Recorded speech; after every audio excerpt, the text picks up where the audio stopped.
The year was 1964, and Seattle was a city defined by the persistent, cold gray of the Pacific Northwest. Inside Ruby's diner, the air carried a heavy, stagnant weight, a mixture of low-grade cooking oil, the bitter scent of oversteeped coffee, and the faint, ozone smell of the rain clinging to the coats of the few patrons scattered across the vinyl booths. The lighting was unforgiving, provided by buzzing fluorescent tubes that hummed at a frequency that seemed to vibrate in the teeth. In the corner booth, seated away from the draft of the front door, was a man whose stillness was so absolute it made him almost invisible. Bruce was dressed in a dark, inconspicuous jacket, his eyes anchored to the pages of a book. He didn't look like a fighter, he looked like a man who valued the silence of his own thoughts. His presence was a study in controlled energy, a sharp contrast to the weary, slumped shoulders of the dockworkers and night shift drivers who usually occupied the stools.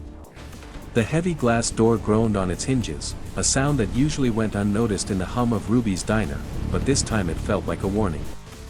As it swung open, it dragged in a violent gust of the Seattle night, a wet, freezing wind that cut through the stagnant heat of the kitchen grease. Along with the cold came Miller. He didn't just walk in, he occupied the doorway, a mountain of unrefined, abrasive muscle that seemed to pull the oxygen out of the room. He smelled of the shipyards, a pungent, sharp mixture of industrial oil, wet wool, and the sour, aggressive odor of cheap, high-proof bourbon that seemed to leak from his very pores. His presence was an immediate psychological weight. Miller was a man whose entire identity was built on the scale of his frame and the willingness to use it. His movements were heavy, hampered by the dulling effects of the alcohol, yet they were fueled by a raw, simmering hostility that looked for a reason to explode. He walked with a discordant, heavy-footed rhythm, each strike of his boots against the linoleum sounding like a mallet hitting wet clay, sending a slight vibration through the legs of the nearby stools. He didn't look for a seat, he chose a territory, slamming himself onto a stool at the counter that seemed to shrink beneath his 250-pound mass. Miller's eyes, bloodshot and restless, fixed immediately on Sarah. She was a young woman who had spent the last 8 hours navigating the subtle dangers of the city's late-shift crowd, and she recognized the look in his eyes instantly. It was the look of a predator who wasn't hungry for food, but for a victim. She felt the barometric pressure of the room shift, the air turning volatile and thick, like a gas leak in a basement just waiting for a single spark to ignite. Despite the cold sweat prickling at her hairline, Sarah's hands remained steady as she reached for a clean ceramic mug. She moved with a practiced, defensive caution, keeping the counter between them like a shield, but the sheer physical proximity of Miller, his heavy, ragged breathing and the heat radiating from his agitated body, was suffocating. As Sarah tilted the glass pot to pour the coffee, the breaking point arrived in a microsecond of human frailty. Perhaps it was the exhaustion of a double shift, or perhaps it was the sheer, oppressive weight of Miller's gaze boring into her, but her hand betrayed her for a fraction of an inch. A few dark, steaming droplets of coffee splashed over the rim of the mug and landed on the thick, grimy fabric of Miller's sleeve. The diner fell into a vacuum of silence. For one long, agonizing second, the only sound was the rhythmic drip-drip of the spilled liquid as it rolled off the counter and hit the floor. Then, the explosion happened. Miller's hand, a scarred, calloused instrument shaped by years of lifting crates and breaking things, shot out with a speed that defied his drunken state. He didn't just grab Sarah's wrist, he clamped onto it, his thumb and fingers meeting on the other side of her arm with a force that ground the delicate radius and ulna bones together. He yanked her forward, her chest slamming against the hard edge of the counter, forcing her to look directly into his clouded, hateful eyes. His voice was a low, wet growl, thick with the threat of immediate physical violence. He began to lace his speech with venomous insults, words designed to strip away her dignity before he stripped away her safety. He raised his free hand, drawing it back into a massive, slow-moving fist that carried the weight of a sledgehammer. The diner was paralyzed. The cook stood in the back, his spatula frozen in mid-air. The other patrons, men who considered themselves decent, suddenly found their cold eggs and burnt toast fascinating, their eyes glued to their plates in a collective act of cowardice. Let her go. The voice didn't come from a place of anger, but from a place of absolute, unshakable authority. It emerged from the corner booth, quiet yet resonant, possessing a strange clarity that cut through the low-frequency hum of the diner like a razor through silk. Bruce had not yet stood up. He sat with a terrifying composure, his book finally closed. He didn't slam it down, he simply placed his palm on the cover with a soft, final thud that signaled the end of his patience.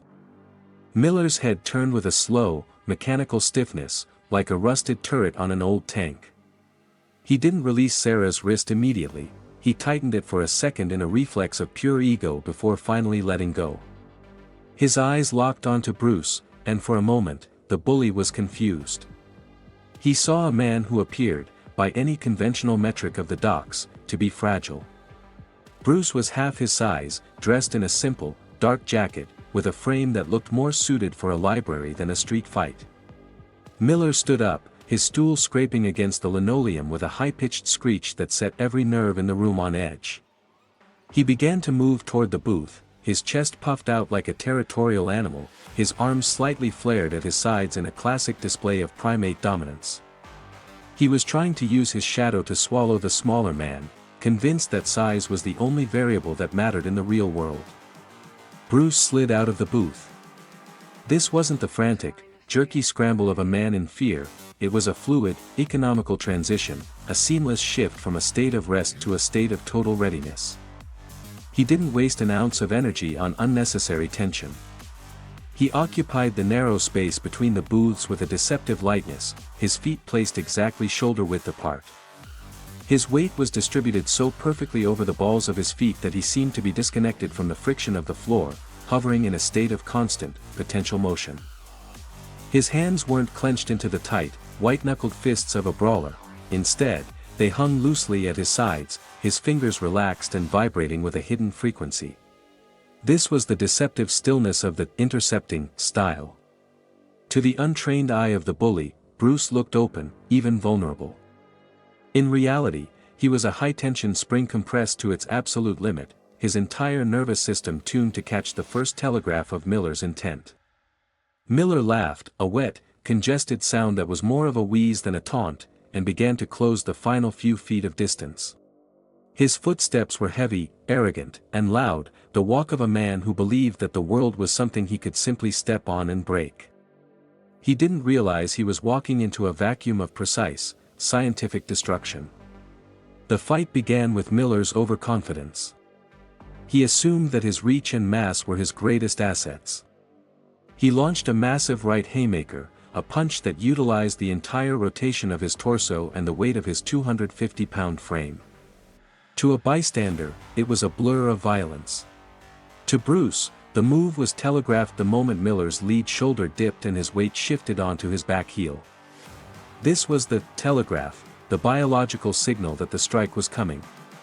Bruce didn't step back to avoid the blow. He stepped in. Utilizing the principle of the straight lead, Bruce's right hand shot forward. His arm didn't swing, it exploded from his center in a straight line, driven by the explosive extension of his rear leg and the sharp pivot of his hips. His knuckles didn't hit Miller's face, his fingers, held together like a spear, flickered toward Miller's eyes. It was a Bill G, a finger jab. He didn't need to blind the man, he only needed to trigger the body's involuntary protective reflex. Miller's head snapped back, his eyelids slamming shut as his brain prioritized the safety of his vision over the execution of his punch. The massive haymaker sailed harmlessly through the air, inches above Bruce's ducking head. Before Miller could process the miss, Bruce's weight shifted again. His lead foot, which had stepped into Miller's space, now anchored him. His rear leg snapped upward in a low, lightning-fast side kick. The target was Miller's lead shin, just below the knee. The sound of the impact was a sharp, dry crack, like a branch snapping in midwinter. The rubber sole of Bruce's shoe met the bone with several hundred pounds of concentrated pressure. Miller's leg didn't just move, it buckled inward, the ligaments of the knee screaming under the sudden, lateral force. Miller's foundation was gone. He let out a choked sound of surprise and pain, his body tilting forward as his balance collapsed. Miller, driven by a cocktail of adrenaline and bourbon-fueled rage, tried to recover. He lunged forward, not with a punch this time, but with his entire body, attempting to wrap his massive arms around Bruce in a bear hug. He wanted to use his weight to crush the smaller man against the booth. Bruce sensed the shift in Miller's center of gravity. As Miller's arms reached for him, Bruce utilized chi saw or sticky hand sensitivity. He didn't fight Miller's strength with his own. He placed his palms against Miller's forearms, feeling the direction of the bully's momentum. With a sharp, circular parry, he redirected Miller's force. He stepped to the side, pivoting on his lead foot like a door on a hinge. Miller, unable to stop his own forward progress, went flying past him. The bully's shoulder slammed into a heavy wooden table, the structure groaning before the legs snapped and the tabletop splintered into jagged shards. The diner was silent, save for the sound of Miller's ragged, heavy breathing. He rolled over, his face covered in a mixture of dust and the blood from a small cut on his forehead. The humiliation was worse than the pain. He reached into his back pocket, and the familiar, sickening, snick of a switchblade echoed through the room. The blade caught the flickering fluorescent light. Miller wasn't just a bully now, he was a man with a lethal intent. He didn't rush in blindly this time. He held the knife low, his knees bent, trying to mimic a combat stance he had likely seen in a movie. In that moment, the atmosphere around Bruce seemed to solidify, the very air in the diner becoming heavy with the sudden shift in his intent. The relaxed, almost scholarly demeanor he had maintained until now evaporated completely, replaced by a focus so sharp it was terrifying to behold. He transitioned into his fighting stance with a grace that was nearly invisible, southpaw alignment with his right foot and right hand forward, utilizing his strongest side as the lead. His hands were held in a low, deceptive guard, fingers flickering like the tongue of a snake. He began to move, but wasn't a walk, it was the Jeet Kune Do shuffle, a constant, rhythmic vibration on the balls of his feet. To Miller, Bruce's lead foot appeared to be everywhere and nowhere at once, a blurring target that made it impossible to judge the true distance between them. This was the science of the ungraspable moment. Bruce was measuring the space in inches, calculating the exact millisecond Miller would commit to his next mistake. Miller, blinded by a cocktail of bruised ego and bourbon, could no longer tolerate the psychological pressure of Bruce's movement. He lunged. It was a desperate, ugly thrust, intended to drive the switchblade deep into Bruce's midsection. Miller put his entire weight behind the attack, his heavy boots skidding on the wet linoleum as he committed his center of gravity to the kill. Bruce did not retreat. To back away would be to give Miller space to reset. Instead, Bruce performed the ultimate expression of his philosophy, the stop hit. As Miller's lead foot planted to provide the power for his thrust, Bruce's right leg snapped out in a low, devastating oblique kick. It wasn't a high, cinematic strike, it was a utilitarian destruction of the base. Bruce's heel drove directly into the meat of Miller's thigh, just inches above the knee joint. The impact was sickeningly precise. The large muscles of Miller's leg underwent a massive, involuntary contraction as the nerves were crushed against the femur. Miller's forward momentum didn't just stop, it was violently redirected back into his own hip. He froze in place for a fraction of a second, his body paralyzed by the shock of the stop hit. In that narrow window of time, a gap in Miller's consciousness that lasted less than half a second, Bruce moved to finish the encounter. As Miller's knife hand continued its path, albeit weakened by the leg strike, Bruce's lead hand shot down in a hack saw or slapping block. The sound of Bruce's palm meeting Miller's wrist was like a whip cracking in the small room. The switchblade was slapped offline, the point of the blade passing harmlessly into the empty air where Bruce's torso had been a moment before. But Bruce's defense was also his offense. Simultaneously, as his right hand parried the knife, his left hand exploded forward in a vertical punch aimed directly at Miller's jaw. This punch was a masterclass in biomechanics. It didn't start in the arm, it began at Bruce's rear heel, which stayed anchored to the floor. The energy surged up through his calf, traveled through the explosive rotation of his hips, accelerated across the tight cable-like muscles of his spine, and was released through the knuckles. The fist traveled a mere 6 inches, yet the kinetic energy it carried was equivalent to a sledgehammer. The impact was absolute. Miller's head snapped to the side with such violence that everyone in the diner heard the audible click of his jaw being pushed to its physiological limit.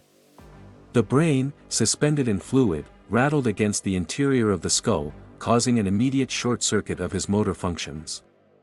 Bruce did not let him fall, not yet. He followed the initial strike with a barrage of chain punches, a relentless, rolling wave of force that offered Miller no reprieve. 1, 2, 3, 4 strikes landed in the space of a single second. Each punch found its mark on Miller's solar plexus, the vulnerable nerve center just below the ribs. The sound was rhythmic and heavy, a series of dull thuds, thud thud thud thud, that sounded like a heavy bag being worked in a quiet gym. The effect on Miller's body was catastrophic. His diaphragm, the muscle responsible for breathing, was paralyzed by the rapid-fire concussions. He couldn't draw in oxygen, his lungs felt as though they had been crushed by the weight of a hydraulic press. His face turned a deep, bruised purple as his respiratory system failed. The switchblade, once a terrifying symbol of Miller's dominance, slipped from his nerveless fingers and clattered onto the floor, sliding uselessly under a nearby booth. The final strike was the most calculated and cold. Bruce saw Miller's eyes begin to roll back into his head, the lights of his consciousness flickering out. Bruce stepped in close, his shoulder pressing firmly against Miller's chest to control the giant's remaining balance, ensuring he had the perfect angle. He delivered a short-range, snapping back fist to Miller's temple. This was a finishing strike, a move intended to completely shut down the vestibular system and the inner ear.